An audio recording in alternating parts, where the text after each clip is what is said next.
I pushed the door open with the same tired motion I made every evening after work, expecting the familiar smell of fried onions clinging to my uniform and the quiet comfort of my home. Instead, a sharp tang of fresh paint hit me, stinging my nose. My bedroom, my peach-colored refuge I had chosen after decades of saving, was crowded with strangers. Two men in paint-speckled overalls dragged brushes across my walls, coating them in cold white. My floral curtains lay crumpled on the floor like discarded laundry, and my dresser had been shoved to the center of the room. Cans of paint perched carelessly on the polished wood I had restored with my own hands. Leaning against the doorway, arms crossed, Evan grinned as though he had pulled off a clever prank. Beside him, Rhea tapped at her phone, then looked up with a smile too smooth to be kind. She held up a receipt, the ink still fresh. "Paid in full," she said sweetly, tilting the paper so I could see. My eyes fixed on the bottom. There, in slanted script, was my own name, my handwriting imitated. Stolen. Scrawled without my consent. The brush in the painter's hand froze midair as he caught my expression. "Ma'am, if there's a problem, we can stop," he began, but Rhea's sharp look silenced him. Evan stepped forward, his voice confident. Practiced. "Mom, don't get upset. We're just redecorating before we move in. The kids need space. You'll see. It'll be better this way." I gripped the doorframe, my legs unsteady. Each stroke of white erased more than paint. It erased the evenings I had sat here sewing curtains, the mornings I had watched the sunrise through my chosen color. The proof that after years in greasy kitchens, I had built something of my own. "You'll thank us later," Rhea added, her tone dismissive, as if she were doing me a favor. Big families need big rooms. The workers exchanged uneasy glances, muttering about permits, but Rhea waved them back to work. The room tilted, and with it, the fragile trust I had clung to. My sanctuary was no longer mine, and I could already feel the fight for it beginning. That night, when the workers had gone and silence finally settled over the house, I moved from room to room, touching my things as if to reassure myself they still belonged to me. The drawers of my desk were crooked, as though they had been yanked open and shoved shut by impatient hands. My dresser smelled faintly of paint thinner, and on the floor beneath it, I found the envelope where I kept a few $100s for emergencies. It was thinner than I remembered. My fingers trembled as I counted the bills didn't add up. Someone had taken from me, not borrowed, not asked, taken. I went straight to the small hook near the kitchen door where I had always kept the spare key. It was gone. The same key I had once pressed into Evan's hand years ago, back when trust was simple and I believed family meant safety. Now the empty hook glared back at me, a small absence that felt like a crack spreading across my life. The next morning, through the open kitchen window, I heard Evan's voice carrying across the porch. He was on the phone with a contractor, speaking briskly about wall removal tomorrow. Demolition. My stomach turned cold. Moments later, Nora Klein, my neighbor, shuffled up my walkway. Her sharp eyes, always alert, caught mine. "I saw a permit for a dumpster scheduled here at dawn," she whispered. "Something isn't right." I confronted Evan, my voice firmer than I expected. "Who decided this?" His laugh was short, dismissive. "You're overreacting. Mom, this is our family's house. We'll all be happier here." When I demanded my keys, Rhea answered for him. Her smile was thin as glass. "They're safer with us." The words cut deeper than any shout could. That night, I gathered my most important papers, slipping them into an old flour tin I hid in the pantry. But when I reached for my property deed, my fingers found only air. The folder was gone, as though it had never existed, and with it, the last certainty that this house was still mine. The morning after I discovered the missing deed, I called Salazar. He had been practicing law longer than my son had been alive, and his voice over the phone carried the kind of steady patience I needed. When I arrived at his office, he studied the copies of my documents with a magnifying glass. Lips pressed thin. "The title is clear, Mrs. Duarte," he said finally. "The house is yours and yours alone." Relief washed over me for a moment. But then he leaned forward. "But be careful. I've seen this before, family members who pressure elders into signing caregiver agreements or make illegal renovations to claim rights. They don't just steal property, they steal identity." I left his office with the warning echoing in my ears. At home, I began to document everything. I photographed the paint cans dripping onto my dresser, the workers' ladders propped against my window, the receipts left on the counter. Each click of the camera felt like proof that I wasn't crazy, that my reality was being rewritten without my consent. When the house fell quiet, I remembered the years I had spent in the hospital kitchen lifting stock pots heavier than me, working 12-hour shifts in shoes that wore my feet raw. I saw myself counting coins at the bus stop, dreaming that one day I would walk into my own house, close the door, and paint the walls any color I wanted. Peach had been my sunrise, my freedom. Now it was disappearing beneath their brushstrokes. That afternoon, Ria breezed in with her usual false cheer. She placed a stack of papers on the table and went to answer a call. Curiosity tugged at me, but when I looked closer, my heart dropped. On top lay a draft caregiver agreement, typed neatly, with her name listed as household manager, her rights outlined as if I were already incapable. My name appeared again, in a blank space waiting for a signature. I slid the papers quietly into my apron pocket, my pulse steady, but my resolve sharpening. The trap was no longer invisible. It was written in black and white. And I knew I would need to choose carefully how and when to strike back. I woke before the sun, the house wrapped in silence except for the tick of the kitchen clock. At 5 sharp, a battered white van pulled into the driveway. Out stepped Mark, the locksmith Nora had trusted for years. Without questions, he unpacked his tools.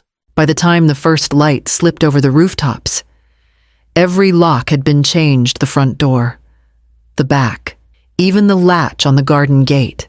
When he pressed the cool new keys into my palm, a small flicker of power surged through me. For the first time in weeks, I felt the house might still belong to me. That fragile peace lasted until noon. The roar of a U-Haul engine rattled the street, and then Evan and Ria appeared. The truck loaded with furniture, boxes, and children's toys. They strode up confidently, only to falter when the key turned useless in their hands. Evan's fist slammed against the door, rattling the frame. Ria's voice rose high and shrill, calling me selfish, waving the children forward as though their presence could force the door open. My heart twisted at the sight of their little faces, but I held firm. From the drawer, I took the sign I had prepared the night before. I taped it across the front door in slow, deliberate strokes. No entry owner occupied. Neighbors drifted onto their porches, whispering among themselves, their eyes flicking between the truck and my door. The scene swelled until the wail of sirens cut through the air. A patrol car rolled up, lights flashing, and Officer Patel stepped out, his face tight with weariness. He listened to both sides, trying for calm. Evan thrust his phone forward, showing screenshots, messages that looked as if I had begged them to move in. "Mom, come live with me. This house is too big for me alone." Patel frowned at the screen. Behind him, Nora leaned close and whispered, "I've seen Ria with a spoofing app." But Patel only sighed. "This looks like a civil matter," he said quietly, handing the phone back. I stood there, the keys warm in my fist, knowing the battle was only just beginning. By morning, the hammering and scraping outside had stopped. When I opened the door, I found Ms. Duong, the city inspector, pressing a bright red stop work notice across my siding. "No permits filed," she said flatly, shaking her head. "Anything else? Call my office." I thanked her with a voice steadier than I felt. Across the street, Ria stood stiff as stone, her jaw tight. She ripped the notice down the second Ms. Duong drove away, the paper tearing like a scream. But that wasn't the worst of it. By afternoon, a squad car idled outside again. Officer Patel climbing my porch steps with his notebook. Evan was beside him. Righteous fury plastered on his face. "She invited us to live here," he insisted, shoving his phone forward with those same forged messages. "We've established tenancy. She can't just change locks and throw us out." Patel turned to me. "Do you have proof otherwise?" His eyes searched mine, almost apologetic, with shaking hands. I drew the folded draft caregiver agreement from my apron pocket and placed it in his hand. The paper felt heavier than iron. Patel read, his brow furrowed. For a moment, the silence pressed down, then Ria laughed softly, brushing invisible dust from her sleeve. That was her idea. She said smoothly, "She's confused. But we went along to help. We've only ever wanted what's best for her." I felt my voice crumble in my throat. Patel tucked the paper back into my hand, but gave no verdict, only his usual tired sigh. Later, at the bank, the floor gave way beneath me. $2,000 gone, withdrawn in my name. The clerk, polite but impersonal, flipped the screen toward me. "Our records show you authorized it. You were accompanied." He paused. "Your daughter-in-law, I believe." He promised video proof was being retrieved, but the damage was done. Fraud wasn't just a word now. It was my name, hollowed out and worn like a mask by someone I had once fed at my own table. And as I walked home, clutching my empty account slip, I knew the fight was far from over. At 6 sharp, fists thundered against my front door. I jolted upright, heart hammering, and pulled my robe tight. "Police! Open up," a voice barked. When I unlatched the chain, 2 officers pushed forward, a folded warrant in hand. Behind them stood Evan and Ria. Smug as if they'd already won, the officer read aloud. "Search and retrieval of retained belongings in connection with household disputes." My living room filled with strangers once again. Outside, Ms. Duong circled the rented U-Haul with a clipboard.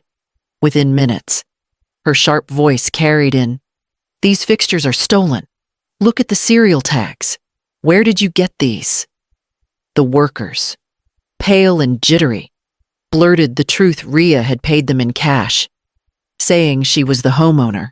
I handed over my deed, my identification, every document I had clutched like a lifeline. Evan shook his head theatrically. "She's senile," he told the officers. "She forgets everything. We've been caring for her." Ria stepped in smoothly, waving her stack of receipts. "Here's proof of payments." She wanted improvements for the family. But Duong countered. Her tone clipped. "No permits filed. These payments mean nothing without authorization." For a moment, the case teetered. My word against theirs. Papers against papers. Patel, standing in the corner, rubbed his forehead. "This is bigger than a family fight," he muttered. "There are investigators already looking into contracting scams around here." His words carried weight, but not yet resolution. Evan leaned close, his eyes narrowing. "Mom?" he whispered through clenched teeth. "Without us, you'll die alone." The words lodged in my chest like glass. I stood straighter, pressing the deed against my ribs as though it could shield me. The sun rose higher, throwing light across my peach walls half buried in white paint. And I knew the battle had only sharpened. The morning after the raid, I walked into my yard and found my roses bent and bruised, their petals scattered across the dirt where boots had trampled them. I knelt slowly, my knees stiff, and began pressing the roots back into place. Each touch of soil felt like resistance, like a promise to myself that nothing they destroyed would remain broken if I could help it. Salazar called as I rinsed my hands in the garden hose. His voice carried calm authority. "I've frozen your accounts," he said. "Fraud filings are already in motion. They can't touch another cent." His words were steadying, a reminder that I was not entirely alone. That afternoon, Evan arrived without Ria, shoulders hunched, eyes darting. For the first time in weeks, his tone softened. "Mama, we only wanted a chance. We signed a contract with a realtor already. We planned to flip this place, split the profit, start over. Please, don't ruin us now." His plea pierced me. I saw his small hands from decades ago, gripping my apron strings as he followed me through crowded kitchens, waiting for scraps of my attention after 12-hour shifts. I remembered the boy who once called me his hero. For a moment, grief cracked my resolve. But then my gaze caught a flash of white in his pocket. A business card, the realtor's name printed in bold. I tugged it free, ignoring his protest. The date stamped on the back was 2 weeks before they had ever asked to move in. Their betrayal hadn't been born of desperation. It had been plotted long before. That night, the phone rang. Ria's voice slid through the receiver, sharp as a knife. "One doctor's note. Mama," she said, "and you're ours. Don't think the courts won't believe you're slipping." I held the phone tight, the silence between us louder than her threat, and understood the war had shifted from my walls to my very mind. The courthouse smelled of dust and old paper, its walls lined with weary faces waiting for judgment. I clutched the folder Salazar had prepared, my fingers damp against the leather.